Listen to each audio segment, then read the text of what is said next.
Shabbat Shalom, everybody, and you are welcome to the Shabbat of this morning. The Parsha that we're going to talk about this morning is called Parshat Shemini, which means 8 in the Hebrew. And I subtitle it, The End of All Matters Are Found in the Beginning, and the beginning of all matter are found in the end.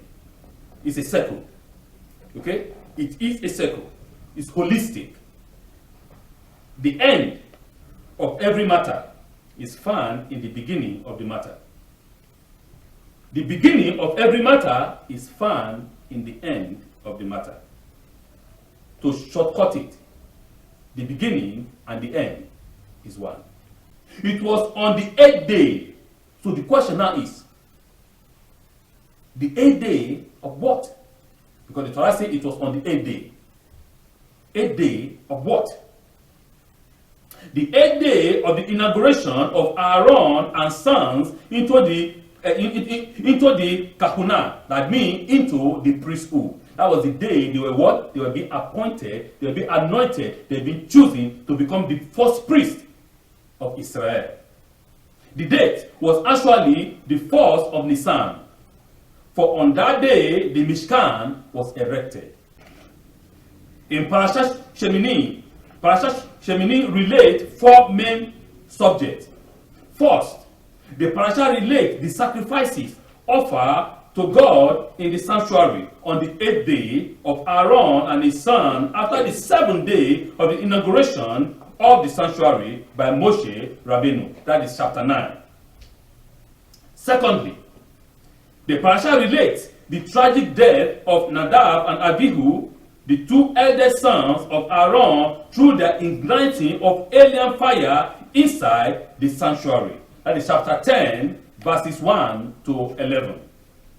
Thirdly, the Parsha relates the manner of the eating and non-eating of the sacrifices by Aaron and his 2 remaining sons after the death of Nadav and Avihu on the day of them becoming mourner, that is Odenim, and the ensuring disagreement between Moshe and Aaron over this matter. That is chapter 10 from verse 12 to verse 20. There was a little disagreement between Moshe and Aaron because of the sacrifice that was made, and instead of them to eat it, they didn't eat it, and it was burnt completely. And Moshe was furious about that. Why did you do that? We are going to talk about that more. Fourthly and finally, the Parsha details the law regarding pure and impure animal, chapter 11. So here we are going to see about the law of purity and impurity. So God is giving them all this law one by one. So it is in my opinion, my own personal opinion, that the order of the actual occurrence or the event in this parasha is different to the order that they are presented in the Torah. You might say, why? But this is what the Torah said. The Torah said 1, 2, 3, 4. Why are you saying it is different? Yes. So this is it. The principle of Torah exegesis. That is, there is no earlier or later order of the Torah. You can read the Torah from Genesis to Deuteronomy. If you understand the same thing. And you can start reading the Torah from Deuteronomy to Genesis, and it will read to you the same thing.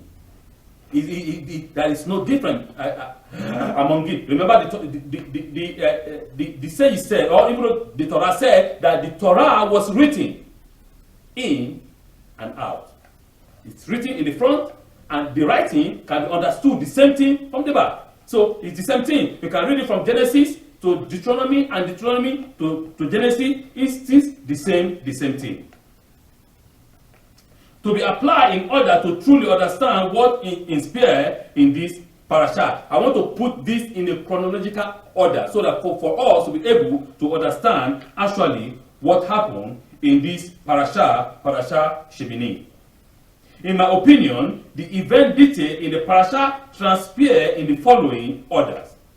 Number 1, chapter 11 instead of chapter 9.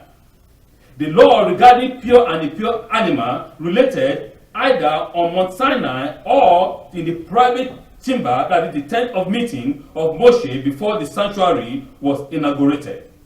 2, chapter 10 verses 1 to 11.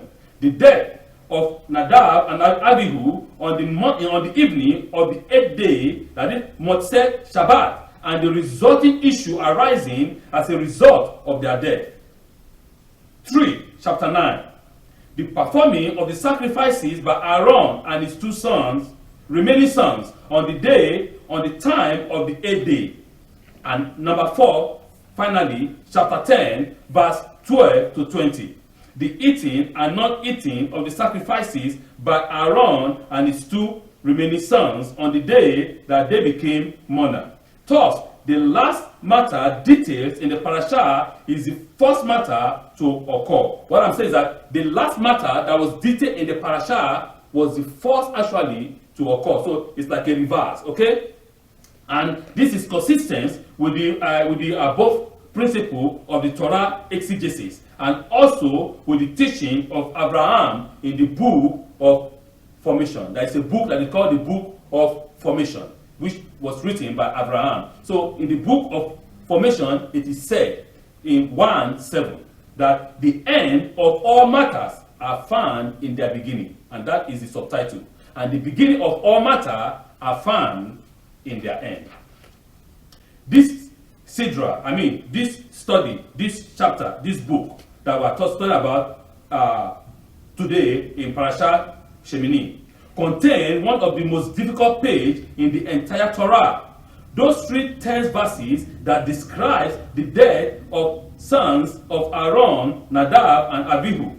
It tells the story of how on the day of the consecration of the tabernacle, these 2 young men on their own initiative made their own offering to God, a strange fire that God had not commanded, and how a fire came from before God and consumed them. It is a story of premature death, of people who die young before they have reached the fullness of years. It is also about how to deal with sense of outrage when these kind of things happen. When people die very young, when things happen suddenly, when an accident or an incident happens and young people die, we begin to blame. You see, people begin to attribute blames to God. God, why did you allow this? God, why did you allow this to happen? It's, as a parent, as fathers, as mothers, as family friends, as relatives, it's very, very hard for us to be able to take this, because we have the understanding that everything is what is in the hand of God. God can prevent anything from happening. But God, I serve you, God, I love you, God, I did everything for you. Why didn't you prevent this? Why didn't you allow this why didn't you stop this before it happens? We begin to bombard our mind with all kinds of questions, all kinds of things. We don't know what to do. We become frightened. So in this case, imagine putting yourself in the shoe of Aaron, the Kohen Gadol. Did you understand? Why did this happen? What happened? Remember, in the earlier time, in the reading, the Torah said, "For today, the Lord God appeared unto you." In the previous chapter that we read, remember that Nadav and Avihu were a part of the elders that went on the mountain and they saw the God of Israel. The Torah speaks. And they dined and they ate with God. And they came down from the mountain. So these men, or these young boys, or these young men, they are accustomed to the presence of God. But what actually happened? What went wrong? Why did you go and do what you don't understand? Why did you go and make a fire that you are not commanded? What happened? Are they too excited? Or are they too enthusiastic to say, you know, I want to serve God, I give all my soul, I give all my body, I give everything to God, yes, I'm going to, you know, there are people like that. You know, are they this kind of fanatics? There are people like that too. He said, you know, we are ready to do anything. We saw the God of Israel and everything was awesome. You know, some people become addicted, like cocaine, you know. They want to take it every time. I want to feel like that. I want to feel high. Because when you are in the presence of God, your feeling is different from when you are normal. It's different. 2 different feelings. That your feeling is not an earthly feeling. You feel high. You feel as if you are above the whole universe. You feel as if, yeah, I have attained. So this man, in my own understanding, I think this young man wants to continue to feel like that every time. And that is not the way it works. Understand, spiritual thing is very delicate. Spiritual thing has a thin line. Very, very thin line. If you go and step where you're not supposed to step, you face the consequence. In spirituality, every step has to be calculated. They say, okay, for example, you're a scientist, right? As I just said, you start mixing chemicals, and you don't even understand the composition of those chemicals. You don't know their characteristic. You put this, and suddenly, boom, an explosion. Then you say, because you are doing things that you don't understand. Why are you putting all kinds of chemicals together and not explosion, and you are saying, hey, it's too late. So this is what I am saying.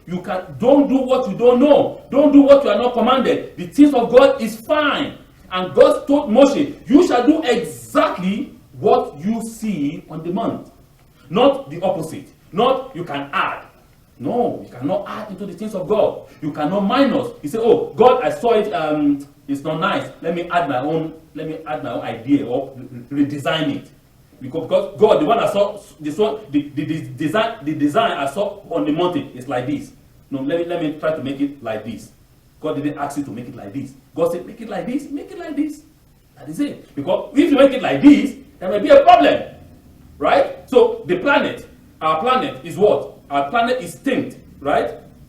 23 degrees. So you can say, God, why did you make our planet to tilt 23 degrees? It doesn't make sense. It should have stayed like this, right. But without that thinking, life will never exist on this planet.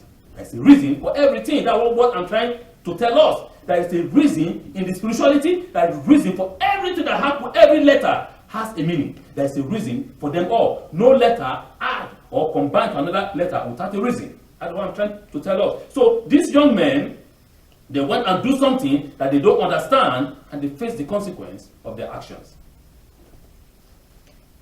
Our tradition relates to the story of the death of Nadav and Avihu in one of two ways.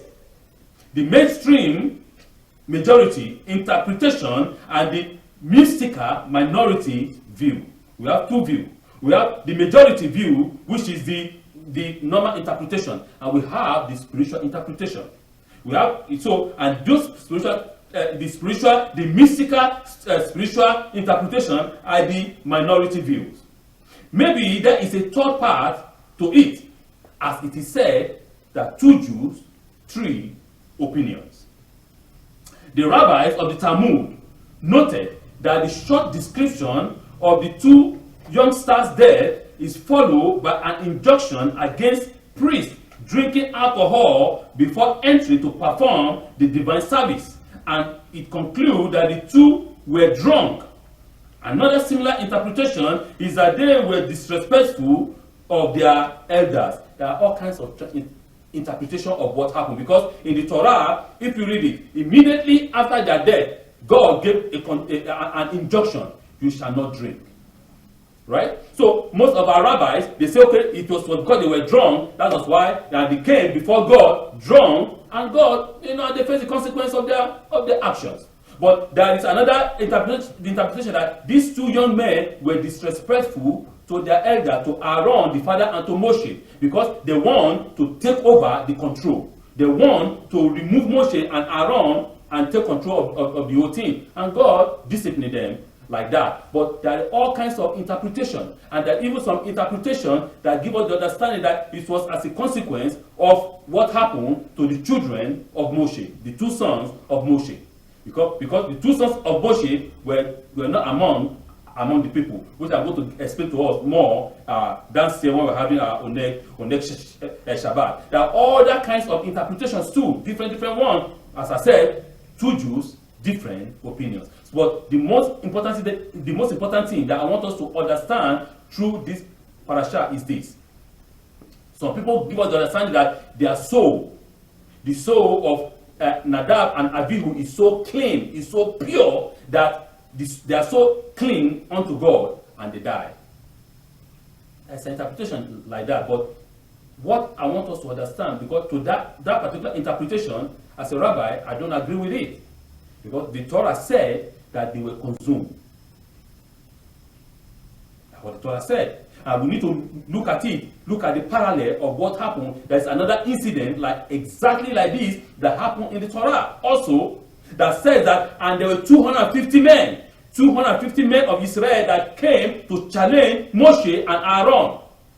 And Moshe said, okay, you want to know if it is true that God chose Aaron or not? Okay, all of you make your fire, make your pan, and put fire in it, and bring it before God tomorrow. And tomorrow we will know who God chose. Did God choose Aaron, or will God choose you? Because they think in their mind, these great men, they are men of renown. Understand? These men were not ordinary men. They were great men, men of knowledge, men of understanding, soldiers, generals, who knows what is going on. Men of great assemblies. Korah guided them all together against Moshe.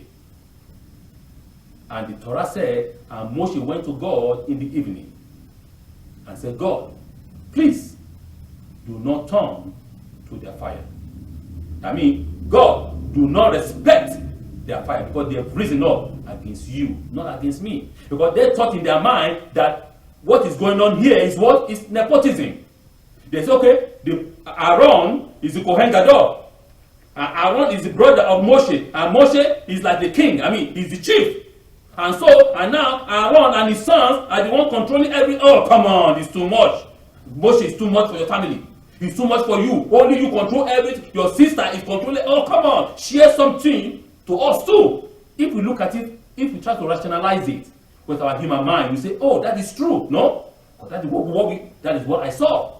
That is what it is. We say, oh, this is what nepotism. You know nepotism? Nepotism is taking your own family. From the word Napoleon, nepotism. Napoleon, during his reign, only his family reigned in France. Took only his own family. Took everybody, put everybody, put them in everywhere, control everything. It's not right. You have to share powers with other people too, no? If you want to reason with the human mind, I'm talking about human mind, but to God, it's the opposite. God look about your heart. He look about your competency. Do you have knowledge enough? Do you really love me? Are you loyal to God? If I'm the one that is loyal to God, God says, okay, I point you, put you there. If you are the one that is loyal to God, God says, okay, you go down there. I'm not saying all the other 250 men were not loyal, but you need to look at the intent of their heart. The intent of their heart is to overthrow Moshe and Aaron. And God knows the intent of their heart. And the Torah said that they brought their fire before God, and the fire came from God and consumed them all. The 250 men died in the presence of God. The same thing happened here. Remember, consuming in this case is not that they become black like charcoal. No. The understanding is that the fire of God went into their nursery and burned them from the inside. Their body is like normal, it's good, but inside is burned, it's destroyed. Their soul is consumed. So this is what God is saying. Don't do what you don't know. You do only what you are commanded. This man said, okay, you want to know who God chose? Moshe commanded them. If they are smart, they will have understood that, oh, Korah is pushing us into our death. Because through Moshe Rabbeinu, God delivered us from Israel. Through Moshe Rabbeinu, God gave us manna. Through Moshe Rabbeinu, God gave us the 10 Commandments. This man that God is using cannot be wrong. God is leading him. And through him, we hear God speak to us in our own ears. We hear his voice. Why are you against Moshe? You're what? Your cousin. You guys are brothers. Korah want to take control of everything. The same thing as some of our sages said, that the son of Aaron want to take control of everything too. Maybe they are too eager. Some people say, oh, that these people are innocent. That they are just young children. They are innocent of what happened. So they are so close to God. And I said, to that, I don't agree. Because we can read very well that they were consumed because of their disobedience. We find here no sense of outrage or even mystery, though attention is given later to Aaron to grief and his way of mourning, which is silent. Ultimately, according to the reading, the two brothers were just being disobedient. Some scholars have the opinion that the first intimation that this interpretation may not be correct. They point to the Haftorah of this week, which is read in the second book of Samuel that we just read. They said that these young men were what? Were innocent. Some interpretation. Some scholars, they said that Nadav and Avihu were so clean that their soul is the highest level that can be attained. Let me continue to read so that I can say all after that. He said that, okay, it is from Samuel chapter 2, and it tells another story of sudden early death. It happens while David is trying to transport the ark to Jerusalem on a new horse cart with great ceremony and music. Suddenly, one of the oxen stumbled, and as the ark started to fall, Uzzah, son of Abinadab, a Yehudim, a what? A Yehudim, not of the descendant of Aaron the Kohen. People say, oh, no, Rabbi, that is wrong, because the ark was in his house. If the ark, if Abinadab is not a Kohen, how can the ark of God be in his house? No.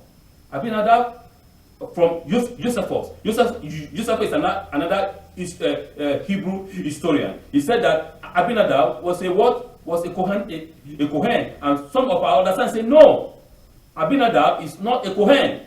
He's an Israelite, because when remember that the ark was taken by the what? By the Philistines, and they are directing the ark back, and they wanted to put the ark now in what? David wanted to build a wonderful place for the ark, right? And they want to go and bring it from the house of Abinadab, because the ark was kept there for safekeeping temporarily. And when they were bringing it up, his two sons, one of them is called Uzzah. This man is a Yehudim, right? He is from the tribe of Judah. He's not a Kohanim. And the God command that only the Kohanim can be what? Can come near, the sons of Aaron can come near the ark. You are not the sons of descendant of Aaron. You can't come near the ark, no matter what. That is one. And two, secondly, you cannot help God. It is God that helps you. We don't help God. God is one that helps us. Right? So he put out his hand to stabilize the cart. I mean, where the ark was on. As he stretched out his hand, he was dead. And David feared God. The Torah says, on that day, David was so scared. As a general, a man that kicked Goliath, a man that destroyed a lot of nations, became like what? Like a baby boy. Say, yeah, the God I serve is a mighty God. He's so scared. I say, no, I don't want the ark of God to come into my house, because if you come into my house, I might be dead by tomorrow. No. Go and put it in someone else's house. You see the fear of David compared with that of Aaron. You see, it's not the son of David that died, It's a different person that died, and David was so scared. How much more Aaron, that in the same day his two sons died, and he had to continue to do the service of God. You see, David hide his head. No, I don't want to die now. No, I can put the ark of God somewhere for safekeeping, and they put it in the house of Obed-Edom. But in the case of Aaron, it wasn't like that. Moshe has to tell him, continue. Even though the death of his two sons, you have to continue the service. The service is non-stop. So it shows you the level of responsibility of Aaron, the Kohen Gadol. He cannot come and start crying. He cannot come and start shedding tears in the presence of the people and in the presence of God. Because you are the leader. You have to compose yourself. You have to compose your energy. You have to gather all your strength and take yourself up and continue the service of God. And do as if nothing happened. But it's so hard. It's hard. He kept his mouth shut. He couldn't say anything. But it was money inside. And his brother Moshe has to assist him out, has to help him out. It's hard. You can see that David ran Aaron the Kohen Gadol has to stand for the service. So they are trying to tell us that yes, that Uzziah has done nothing wrong. Why? Because we are trying to do what? To rationalize with our human mind what Uzziah did. That Uzziah touched the ark to do what? To stabilize it. Is that wrong? To us as a human being, to me, if you ask me, no, it's not wrong. Because something was about to fall, no, and I saw it and I do what they call it. There's a word in English, to be proactive, right? The guy was proactive, okay, let me just, stabilize it. That is what they tell each and every one of us at work. You have to be proactive. Don't wait for your teacher, or don't wait for your master, or don't wait for your boss to tell you what to do. You know what to do, you go do it, right? That is what the guy, if we want to use our human rationale, right? That is what the guy did. To me, if you ask me, I'll say, he's not wrong, he tried, But to God, that was wrong. Because the commandment is the ark can only be controlled and be taught by God anything only by the descendant of Aaron, the Kohen Gadol. Not any other person in Israel. Nobody. So, you see, you are not a Kohen and you are doing what you are not commanded. That is it. God has not commanded him to do that. So, in the time I say, spiritual thing is very, very complicated. It's tough and it's a thin line that you have to understand from this side and the other side. So, we have to know what part are we? What side are we? As the Torah said that Abraham, the Ivri, Abraham on the other side. Because this side is tough. This side is full of something that you don't understand. Don't do what you don't understand. Stand on the one that you understand. The one that you know. Okay, so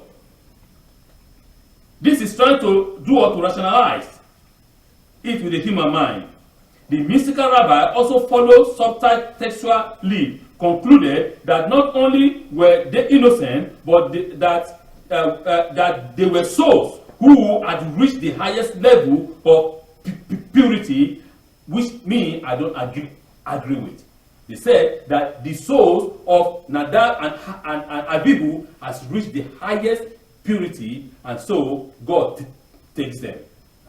So are they trying to tell me that the soul of Nadav and Avihu is so pure, is so clean than that of Moshe Rabbeinu?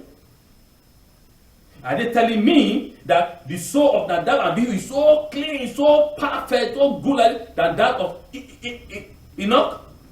Are they telling me that the soul of Nadav and Avihu is so clean, so perfect, so good than that of Eliyahu?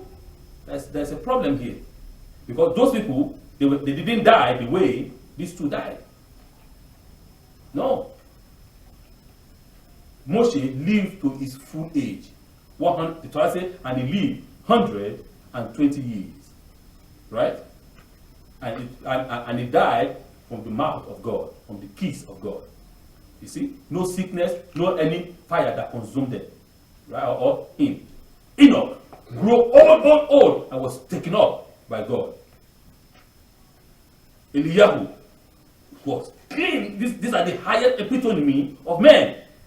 And he was lifted up by the chariot. So what are they trying to say? I understand, because they are trying to tell us from the dark side, which I don't agree with. No. These two men, they did what was wrong. The Torah said they brought an alien fire. It is written clearly, an alien fire. So I mean, a strange fire that they are not commanded. You are not commanded, so why are you doing what you are not commanded?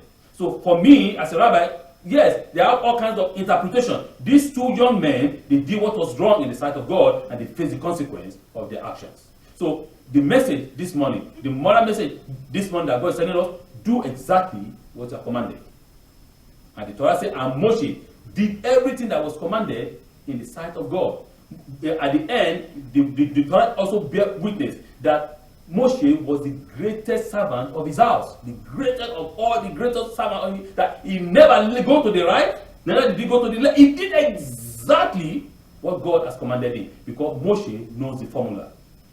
And the formula is this: do exactly what you are commanded. Don't do more, don't do less. Do exactly what you are commanded. These men did what they were not commanded, and they face the action, and somebody wants to tell me that their soul is so clean, so pure, that and God take them. What type of interpretation is that? What did you smoke? I don't know. They were consumed by fire, the Torah said, because of their what? Of their stupidity. You don't do what you don't know. You do exactly what you know. And finally, before we go, Rambam gives us the conclusion in Olam Rabbah 9:2. He said to Aaron, take for yourself a calf. He said, why a calf? It's a question. God told Aaron, take a calf. And the question is, why a calf? Why not a goat? Why not a lamb? Why not another kosher animal? Any other animal that I can find, right? That is kosher, right? This is to let Aaron understand that the Holy One, blessed be He, had forgiven him through the sins of the golden calf. Because the Torah said, as our sages give us understanding, that when God told Aaron to take the calf, Aaron was scared. Aaron was afraid. Because the sin of the golden calf is right in his mind. It's still there in his mind. The sin that he did to him, he's taking it so serious, it's so serious to him. He sin, how many people died? Over 3,000 died in one day. So that sin, that picture, that image is still in his mind. So he's afraid. And God said, no, I've forgiven you. But you have to do this sacrifice. You have to take this calf and you have to slay it. And that, you have to use it for what? For teshuvah.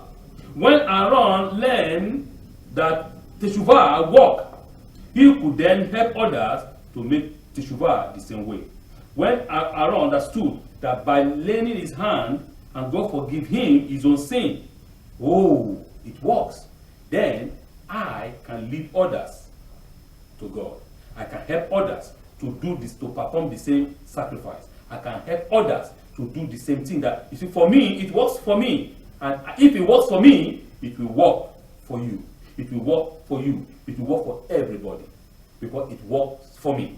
I understand the principle and I can teach the principle to other people. For the eternal appear to you today.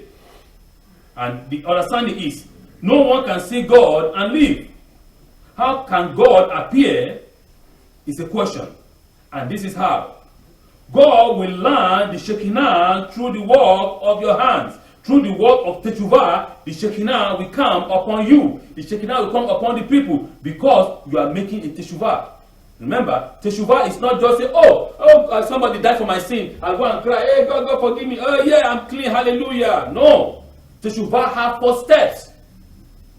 You acknowledge that what you did is wrong. You seek forgiveness from God. You go to your brother and seek forgiveness. And you recompense back. You pay back what you did wrong. You make what you did wrong, you make it right. That is the first step of Teshuvah. But now we are lazy. We don't want to do that. You say, one man died for me, he forgave me my sin, and that is it. The rest is bye-bye. No, it doesn't work that way. You have to do those steps. You have to seek forgiveness from your brother. You have to go to him and say, I'm sorry. I did this for you, this. I'm sorry, and I'm paying back compensation for my damage that I've damaged. I'm sorry. Then that is a true teshuvah. That is a true repentance. Not that you say, you go and kill today, you go to church tomorrow, pray, and the money is still in your house. You are making investment with it. You take that money and give it back. See, this is what God is saying. Not just mouth, blah, blah. Action. God talks about action. The Torah talks about action, not this one. Today is to show, and why the word today, the Torah said, to show that today, when the sacrifices and the process of Teshuvah begins, God can be experienced. When you do Teshuvah, you will surely experience God. That means that your soul is what? Is sober. You humble yourself. When you humble yourself, God will lift you up. Look at what we read in the Torah. And David humbled himself. David was dancing before God. Even though the Torah and his clothes went off. It was like semi-naked. He was dancing because you need to understand that this man so loved God that he doesn't even care. You know, unlike now, like we have the president and the kings or so on and so forth, they are like this, and they even look down upon their own people. They look down upon them. And this is the people that feed them. Without these people, they can never be nothing. These are the people that give their blood to sustain these so-called kings and presidents. Then they look down at their own people like this, like crap. You see, this is the man that danced before God.